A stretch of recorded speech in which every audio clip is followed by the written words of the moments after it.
Le prince Alif Hussein était membre de l'une des familles royales les plus respectées de Malaisie. Mais dès le premier jour de sa vie, il a vécu avec une affection qui l'a laissé complètement handicapé et dépendant des personnes qu'il aimait pendant les 31 ans de sa vie. Et l'histoire de ce que sa famille a fait pour lui, de ce qu'ils ont sacrifié, de ce qu'ils ont abandonné et de ce qu'ils ont enduré est l'une des histoires les plus émouvantes que vous entendrez jamais. Alors pourquoi son destin a-t-il été si tragique? Comment un prince a-t-il pu transformer sa famille pour toujours? Et que s'est-il passé dans ces derniers instants que ses proches n'oublieraient jamais? Regardez la vidéo complète pour le découvrir. N'oubliez pas d'aimer et de vous abonner. C'est parti. La Malaisie est l'un des rares pays au monde à avoir encore une monarchie. En fait, 9 de ces 13 États sont gouvernés par leur propre famille royale. L'un d'eux est le Negeri Sembilan. Depuis 2008, son dirigeant est Tuan Ku Maurice. Il est largement connu comme un homme humble et respecté qui n'a jamais cherché à attirer l'attention. Avant de devenir souverain, il a mené une carrière réussie dans les affaires, travaillant dans la banque et siégeant à plusieurs conseils d'administration. Avec son épouse Tuanku Aicha Rahani, qui est également une princesse, ils ont eu 3 fils. Leur plus jeune fils était le prince Alif Hussein, un garçon qui allait changer leur vie à jamais. Alif est né le 3 septembre 1984 à l'hôpital général de Kuala Lumpur. Mais presque immédiatement, les médecins ont annoncé à ses parents que leur nouveau-né avait souffert d'un manque d'oxygène et de vitamine K, provoquant de graves lésions cérébrales qui l'affecteraient pour le reste de sa vie. Son frère aîné, qui n'avait que 7 ans à l'époque, se souvient plus tard avoir reçu l'appel téléphonique à la maison et avoir dû expliquer à des proches inquiets ce qui s'était passé, alors qu'il ne comprenait lui-même que très peu la situation. Dans ses premiers jours, Alif a subi plusieurs interventions chirurgicales, y compris une opération pour insérer une dérivation dans son cerveau, un dispositif qui resterait là pour le reste de sa vie. Pendant des semaines, sa famille quittait à peine l'hôpital.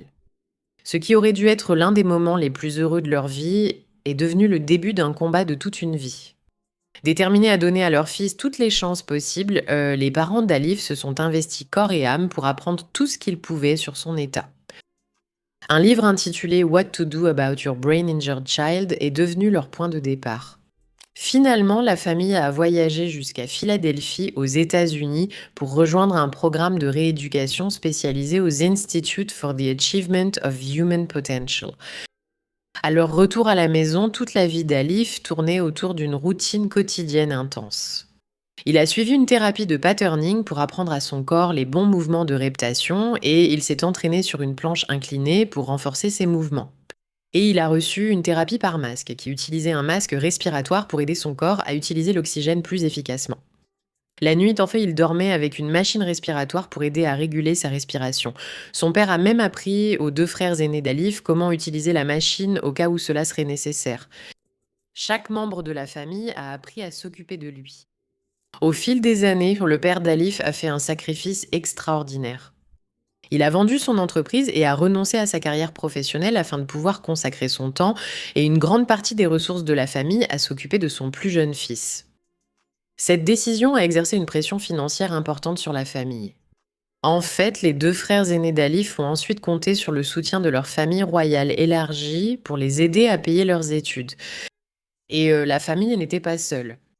Les tantes, les oncles et les amis se sont portés volontaires plusieurs fois par semaine, devenant aussi essentiels au progrès d'Alif que n'importe lequel de ses médecins. En raison des besoins particuliers d'Alif, les voyages en famille sont devenus extrêmement rares. Entre 1990 et 2008, soit une période de 18 ans, la famille n'a fait que 3 voyages, une Omra et des visites en Suisse et en Italie. Chaque voyage était organisé autour d'Alif. La salle de bain était-elle assez grande pour le laver? L'hôtel pouvait-il préparer ses repas correctement? Quelle était la durée des trajets entre les destinations? Chaque détail devait être soigneusement pris en compte. Bien que le prince Alif semblait généralement aller bien, sa santé restait fragile et à au moins 3 reprises, il a dû rester à l'hôpital pendant de longues périodes en raison de complications graves. En repensant à ces années difficiles, son frère aîné a déclaré plus tard: Chaque fois qu'il tombait malade, nous nous sentions anxieux, frustrés et parfois même paniqués. Mais Alif est toujours resté calme face à chaque problème de santé. Il m'a appris que, quoi qu'il arrive, nous devons toujours rester patients. Alif a vécu jusqu'à l'âge de 31 ans, bien plus longtemps que ce à quoi beaucoup de personnes atteintes de sa maladie pouvaient s'attendre, témoignage de l'amour, du dévouement et des soins extraordinaires que sa famille lui a apportés chaque jour. Au cours de sa dernière semaine, il était fortement sédaté et à peine conscient. Puis dans le dernier jour, il s'est soudainement réveillé. Malgré le tube respiratoire en bouche, il a tenté de parler à sa famille réunie autour de son lit. Selon son frère, il semblait qu'Alif avait attendu que l'anniversaire de leur père soit passé avant de lâcher prise. Comme si, même dans ces dernières heures, il ne voulait pas que sa mort éclipse le jour spécial de son père. Il semblait presque qu'il avait attendu la fin des célébrations d'anniversaire avant de dire au revoir, se souvient plus tard son frère. Pour notre famille, c'était aussi comme s'il nous faisait discrètement comprendre que tout irait bien. Le 15 janvier 2016, le prince Alif est décédé à l'hôpital Tuanku Muris.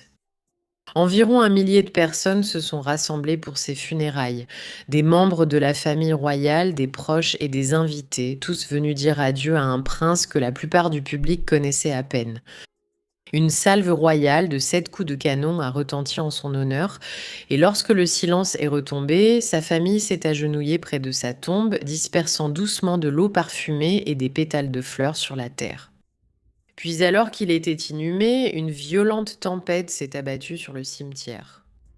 Selon la tradition malaise, la pluie pendant un enterrement est considérée comme les larmes du ciel aidant une âme dans son voyage vers l'au-delà. Le prince Alif a été enterré auprès de sa grand-mère, rejoignant ainsi les générations de sa famille qui l'avaient précédé. Plus tard, son frère Tunku Ali Redredodian a rendu un hommage émouvant en disant « Alif, tu as contribué à façonner la vie et le caractère de tous ceux qui ont eu la chance de te rencontrer. Je suis celle que je suis aujourd'hui grâce à toi. Je n'ai pas été une excellente élève, donc je suis loin d'être parfaite, mais je suis une bien meilleure personne que je ne l'aurais été autrement. Merci pour tout ce que tu m'as appris. » Pour honorer sa mémoire, la mosquée Tunku Alif Hussein Saifuddin Al-Amin a ensuite été construite et nommée en son honneur. Le prince Alif n'a jamais eu la chance de vivre une vie normale et il n'a pas vécu longtemps. Peut-être que ce n'était jamais la mesure de sa vie. Certaines vies ne se mesurent pas en années, mais par les personnes qu'elles transforment. Par sa force tranquille, sa patience et l'amour qu'il inspirait, le prince Alif a changé la vie de tous ceux qui l'entouraient et selon cette mesure, il a vécu une vie vraiment extraordinaire. Qu'avez-vous pensé de l'histoire du prince Alif? Partagez vos impressions dans les commentaires. Et voilà. Si vous avez apprécié la vidéo et que vous en voulez d'autres du même genre, n'oubliez pas de laisser un pouce bleu ci-dessous pour montrer votre appréciation. Et si ce n'est pas déjà fait, vous devriez vraiment vous abonner. Abonnez-vous à ma chaîne et activez la cloche pour être averti à chaque nouvelle vidéo que je publie chaque semaine. On se retrouve dans la prochaine vidéo.